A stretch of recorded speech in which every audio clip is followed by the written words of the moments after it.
You may not have asked for what's about to follow, but if you did, then it's on you. It turns out some people have long wondered, well, what bikes have I got? I don't mind doing this that I'm about to do, which is give you a tour of them, because I have never got all of my two-wheel toys out at once in one place and looked at them. So what I'm going to do now, bear with me, is talk you through them. Welcome to a tour of my motorcycle collection.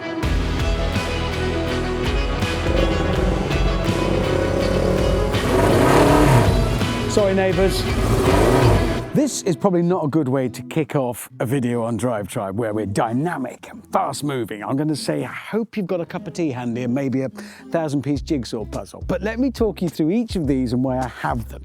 Well, maybe not each of them, some of them. I'm going to start here, the sort of BMW corner. This is an R90S from mid-70s, and it's ugly and gawky. When I was a kid, I had a model of a police bike of the same sort of era, and I loved it because of this boxer engine, these air-cooled twins that stick out.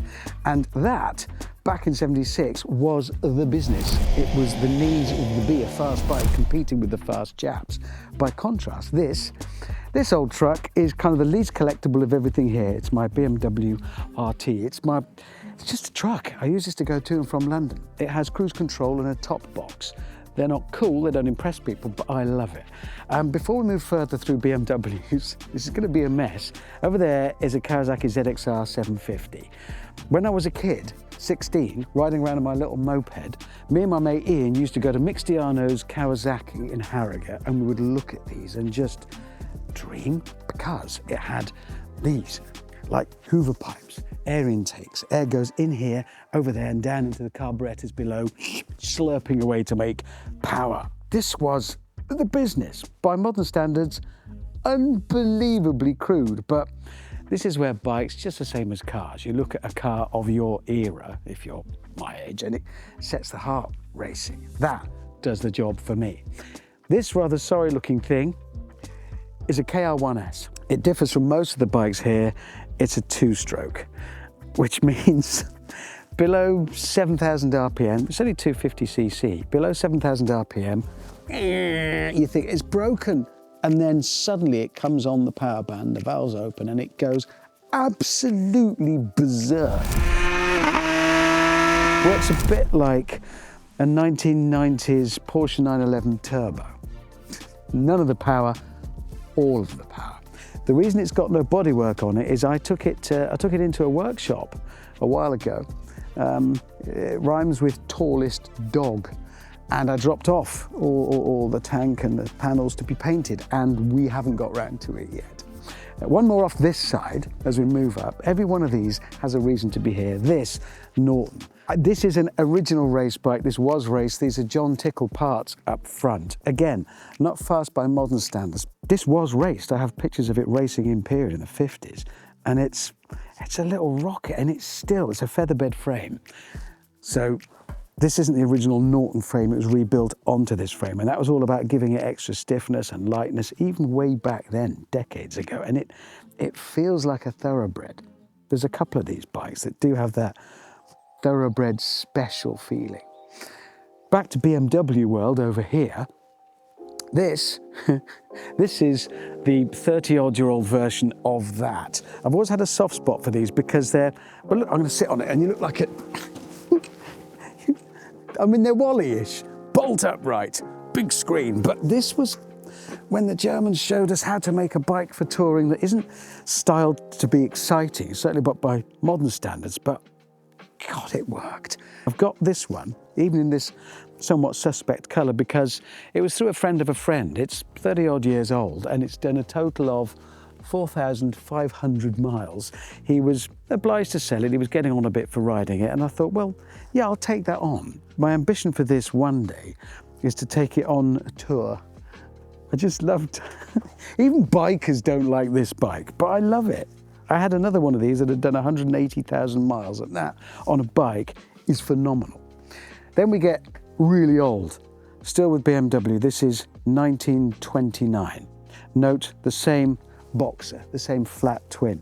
There's something about boxer configuration engines that I just adore, the way the pistons work opposite one another. Has a completely different effect on the crank. and you find the same configuration of engine in a 911. Maybe that's why I love those. The difference between this and a contemporary, hate to say it, English, British bike is phenomenal. I had a 29 Sunbeam of the same era, and it was like operating a Victorian printing press whilst riding a motorcycle. Everything was complex and different. You had to light the lights with a match. This, though, it's just a motorbike. And now I'm going to risk everything by seeing if it'll start. I mean, it probably will. It's pretty reliable. One of these does mixture, and one of these does ignition. I'm going to put them both in the middle and see if it will play ball. Let's see if it's in gear. Note, shaft drive. Unreal. Right, let's just fuel on. I think that's on. Give it a bit of a tickle. What I'm doing now is putting fuel into the float bowl. I'm putting stale fuel into the float bowl, let's be honest. Oh, hello, it kicked back. That's a good sign. Oh, it kicked back again. I think there's a good chance this will start. No, it's now flooded.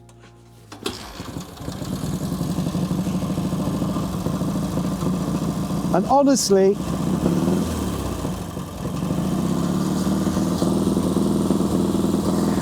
that's not bad. Now you could, and I'm not going to, set off and ride the length of the country on that. It will just go on forever. They were so beautifully made. That's another bike I've had many years and shall never get rid of. We're talking about old bikes. Brough Superior, often called the Rolls-Royce of motorcycles. Lawrence of Arabia rode one. He was also killed on one. Less good. This is the SS80, guaranteed to do 80 miles an hour. There was an SS100, guaranteed to do 100 miles an hour. This is in the 1920s, bear in mind. Brough as a manufacturer, they didn't make everything. They made the frames, but then the engine, they were either Jap or matchless engines. But all George Brough did was go and get all the very, very best possible parts, the forks, everything, and assemble them into one motorcycle. They cost as much as a row of normal houses in their day. They were incredible devices. I could try and start, I'm going to try and start it. Again, we've got to advance, we've got to retard the ignition and enrichen the mixture, then fuel on. I'm not guaranteeing success here. Tickle it up. Oh, that's already well tickled up. I might turn the fuel off again. Okay, well, let's check it's not in gear. If you've just joined, yes, I am talking you through all of my motorcycles, and that's because some people asked for it, and I'm sorry for those who didn't. Right, minimal chance this could work, but you never know. Oh, dead as I don't know what. This is like joining me on any weekend. It's what I do. That is complete. I'll come back to this one. Over here, still with originally British bikes actually, Royal Enfield, but now Indian owned. I have this one because at the smallest cog we were asked to restore this, the new version of the Interceptor, which is the Royal Enfield's most famous motorcycle. And I've kept it because look at it. It's just pretty. It's just the essence of bike. No plastic fairings, no crazy out there styling. It's just some bike. That is two-wheel transport. This, by contrast, Suzuki Katana. Now we're getting into bedroom wall poster territory. As a kid, this was just, I mean, it's hard, if you're not into bikes and you haven't looked at them all of your life since you were 5, this probably doesn't do the same for you as it does for me, but the styling of this, when it first arrived, blew us all away. I don't know how many motorcycle magazines were sold on the back of this bike, but it will have been a lot. It's not a particularly special bike underneath. Fairly standard cradle frame, 4-cylinder inline engine, transversely mounted. Didn't do anything technically brilliant, but look at it. It looked like the future. I'm going to finish with Suzuki's before I move over there, because this, Oh, Suzuki GSXR 1100. This was the end of the capacity race when everybody thought bigger was better. Before little mid-weight sports bikes, 600s, even really existed. The only answer was more cubes for more power. And this was the end of it. This is when they got as big as they got, 1100.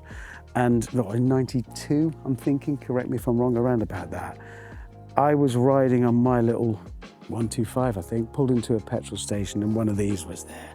And me and again, my mate Ian just looked and were dazzled. Wonder if it'll start. No, it won't. Hang on. No. Oh, that's why, hang on. Oh! Carburetors. Let it warm a minute. Again, by modern standards, it's clunky and slow, but in the day... Oh, are we firing on all four? No, not yet. That's going to take a while to warm through. Oh, that was... And double headlamps, admittedly behind one screen, unlike the ZXR that actually had two eyes. When that first arrived, we were blown away. I guess the thing about bikes, there's not much of them, unlike cars. So in terms of styling, the designers didn't have a very big canvas. You've only got the tank, the fairings and the tail that really give it its shape and its look. So they have to work that much harder to make it distinctive with only so many parts to play with. And this has a sort of blunt, broad-shouldered, flat-tanked aggression to it. And that's a link because, well, styling, you've got to go Italian, haven't you? Which means you've got to go Ducati. Absolute game changers. Started with this, the 916. Amazing story of how it came about. Tamburini designed and just blew us all away. Nothing had ever looked like this. It is, you'd have to be into bikes to look at that and think, that is pretty. And it just is, but it was also functional. By now, upside down forks where the stanchion houses, they're the other way up, like that, were fairly standard, but it's just, it had all the little signals that we looked for back in the day. Single-sided swinging arm. So you have the rear wheel, instead of two spars holding it in, you only have one. Saves weight and just looks really cool. I've got two because this one is the Carl Fogarty, the SPS limited edition. This is number, I haven't got my glasses on, number 114. And I think they made under 200 of them. It's basically this, but with more of a race-derived, slightly larger capacity engine, carbon fibre bits on it, and it's just drizzled with extra anger because it's always cross. I wonder if the battery on these things is about this big. So you've only ever got one chance to start it, and then it'll be flat. Let's just see. I'm not worried about this Ducati not starting. Even though these bikes sit around for months on end, a dead battery is something Richard doesn't need to worry about. This is where the C-Tech CS1 comes into play. It is an adaptive smart charger. No settings, no fuss. It automatically figures out what type of battery it needs to charge.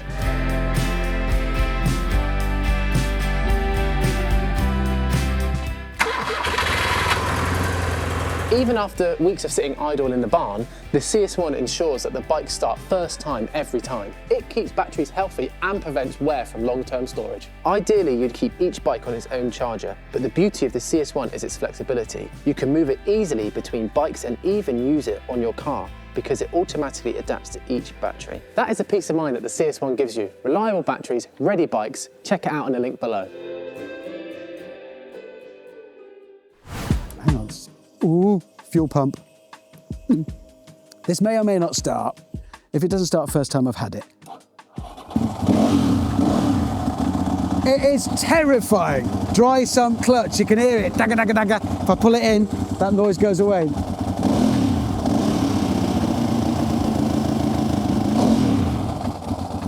How Carl Fogarty raced that. There's no traction control, nothing interfering between you twisting that and that throwing you up a tree. The only problem with that bike is take it out on a Sunday morning, everywhere if I pull up at a set of traffic lights, there's somebody next to me on anything, they are immediately hunkered down, right, here we go, and I just want to go out for a little ride. Sticking with Italians and with Ducati, this 900 SS, in a way, the origins of these two. It's a long-legged thoroughbred. I made a film about it on DRIVETRIBE years ago. Took it out on a Sunday morning and it broke down. It's Italian. Back to British briefly. This is an OK Supreme. It's a very early 30s. It's actually a race bike. It's a Jap engine, but a single cylinder. That may or may not mean anything to you, but it's interesting. And this was a race bike, and it was owned by a Spitfire pilot. I have letters from him back to his camp, but then he died in his Spitfire. But his bike survived, and here it is. It's kind of, just to ride, it feels more like a modern dirt bike, but in its day, it was a proper race bike. I can also say it's a proper British bike because it has a massive oil leak. Yeah, if there's none coming out, there's none in. Let's have a trot through some Triumphs. This, you may be familiar if you've watched my workshop show, is the custom build that I've been building, and it's not finished, but I did paint the tank myself. And you get into Triumph territory and it's full of myth and mystique and wonder. I didn't grow up with these bikes. I was born in '69. These bikes predate me, but they still were around. They were still on the road. And this is the Trophy, which is broadly the same as this, the legendary Bonneville. Difference is this has a single carburettor and is easier to maintain and run and operate, which is why Steve McQueen chose these as his desert sled rather than these, which are marginally more powerful and a bit quicker on the road, but a bit more complicated. This is just a gorgeous thing to ride. Riding a piece of history. That's its elder, smaller relative that, I'll be honest, is another project bike. I'm going to get to it one day. We're nearly there. I'm going to go back over here because we're kind of hybridizing between Japan and Britain. It's a British-made frame, Seeley. He was a famous racer, is a famous racer, but with Honda CB 750 running gear. This should, if I put the wheels under here, should play ball and run. And the lovely thing about the noise this bike makes, from that muffled exhaust, you can hear the carbs. Sorry, neighbours. You either feel that or you don't. And I do. Going back Japanese again, another bike I've got because I had a poster of one on my bedroom wall, Honda CBX 1000. It is, count them, 1, 2, 3, 4, 5, 6. It's a 6-cylinder motorcycle, which when I was a kid and I had 1 cylinder, 6, and it's transverse. So standing here, it's like a wall of motorcycle engine comes towards you. Had this years, and interestingly, the first day I bought it, I went to ride it home from London, pulled out onto the main road, it stalled and started to go over, and it weighs, I think it's 3.5 tons, and my right leg locked out because I just thought, no, it's not going over. I will not let that happen, and I didn't. My leg still hurts. It's like a turbine now when it's running. Glorious. This is an SS50 minus its tank that's it's at that same workshop waiting to be repainted. It was actually rebuilt for me by the Lucases, and I got it because every now and again you need a reminder of your youth, and for me there is a bit of me that will forever be 16 years old on a 49cc motorcycle feeling like he's king of the world and the best of the best. So once I get the tank back on this, if you do see me pootling around the Herefordshire lanes on this, yes, I'll look ridiculous, but know that inside I will be filled with joy and happy as I can possibly be.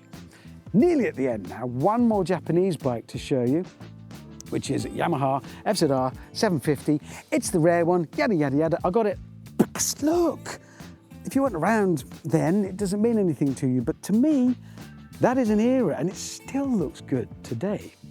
And then we get to the end. We're ending with American bikes. I don't have any Harleys currently, though I've had many. This is an Indian, 1946, Big Chief.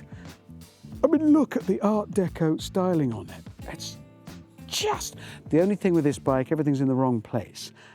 If you ride, you'll know why this is all wrong. When it was new, throttle was left hand.